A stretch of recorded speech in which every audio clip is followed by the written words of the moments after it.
વિદ્યાર્થી મિત્રો મસ્ત મજાનું આપણે ટોપિક જોવાનો છે ભાઈ ગુણોત્તર અને પ્રમાણ। તો ગુણોત્તર અને પ્રમાણનો જો કંઈક આવો દાખલો આપેલો હોય તો ત્યારે તમે શું કરશો? બરાબર જુઓ ભાઈ ત્રણ સંખ્યાઓ 4m અને 36 કઈ સંખ્યાઓ છે?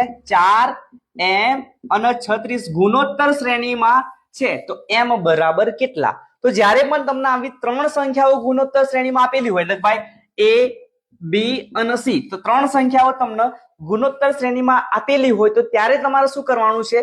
તો સિમ્પલી કઈ નહીં ભાઈ a ભાગ્યા b બરાબર b ભાગ્યા c આવા ગુણોત્તરમાં એ સંખ્યાઓ હશે। a ભાગ્યા b બરાબર b ભાગ્યા c તો આના આપણે a કહીએ, આ વચ્ચેવાળી b છે અને આપણી c છે, એક જ શ્રેણીમાં આપેલી છે એટલા માટે બરાબર। તો a ભાગ્યા b તો a બરાબર અહીંયા 4 છે, b બરાબર આપણે વચ્ચે m છે તો m બરાબર b પણ આપણો m છે અને c તો 36 બરાબર। ક્રોસ ગુણાકાર તમે કરી દો, 36 અહીંયા જશે m અહીંયા જશે તો 4 ગુણ્યા 36 બરાબર m ગુણ્યા m તો 6 ચોક 24 4 વધી પડી 2 4 તરી 12 ને 2 14 144 m ગુણ્યા m નો વર્ગ। આ વર્ગ આવી બાજુ જાય તો બની જશે તમારું વર્ગમૂળ। વર્ગમૂળનો મતલબ શું થાય કે ભાઈ 144 કોનો વર્ગ છે? તો ભાઈ 144 કોનો વર્ગ છે?